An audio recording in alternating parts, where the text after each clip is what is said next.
कि अगर उनके विधायक की बात सही है तो 4 बार सरकार उनकी थी, खुद वो 5 साल मुख्यमंत्री थे, तो उस समय उन्होंने प्रतिबंध क्यों नहीं लगाया? अगर ये बात आज उनको समझ में आ रही है तो ये पहले संगठन उस पे क्यों नहीं प्रतिबंध लगाए? इनको प्रतिबंध लगाना चाहिए ना। जब सत्ता में रहते हैं तब ये सब चीजें नहीं दिखाई देती हैं। सत्ता से बाहर आने के बाद जब पावर रहता है तब तो ये काम नहीं करते हैं, और जब सत्ता से बाहर हो जाते हैं, पावर नहीं रहता है, तो ये अनर्गल अलाप लाग रहे हैं।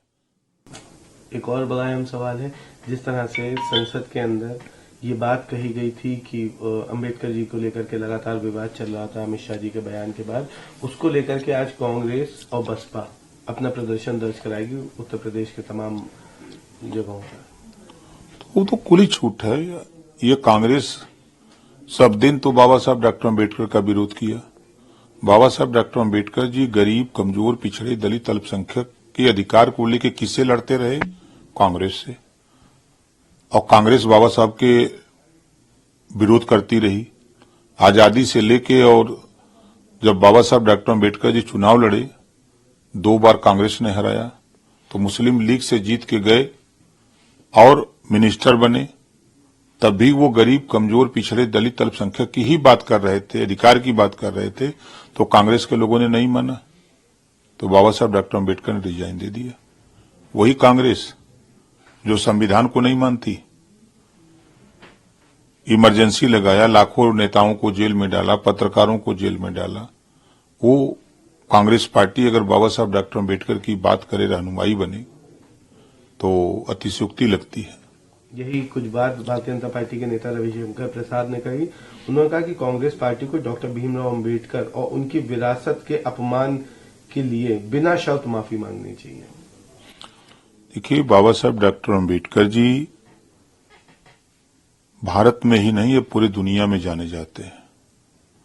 और बाबा साहब डॉक्टर अम्बेडकर के हम ही लोग नहीं, अब आने वाली पीढ़ी भी, या यूं कह लीजिए कि जब तक देश में लोकतंत्र रहेगा तब तक बाबा साहब डॉक्टर अम्बेडकर को लोग याद करते रहेंगे। कल लखनऊ में एक बड़ी घटना हुई थी। 2 आरोपियों को जो है मुठभेड़ में पुलिस ने मार गिराया है, और इनकाउंटर को लेकर के उत्तर प्रदेश में हमेशा ही सवाल उठते रहे। अब अपराधी लूट के भाग रहा है, रोका जाएगा, नहीं रुकेगा तब तो फिर गोलियां चलेगी ना।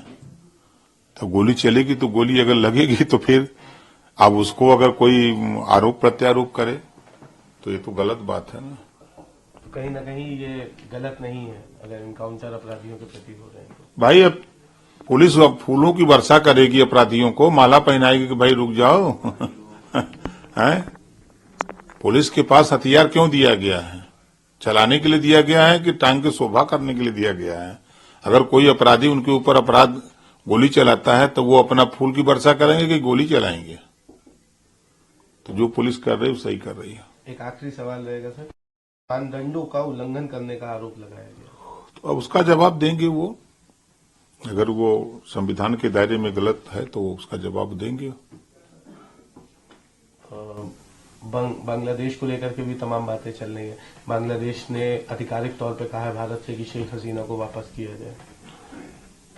शेख हसीना को जाना चाहिए ना कि यहाँ कौन बंधक बना के रखा गया है?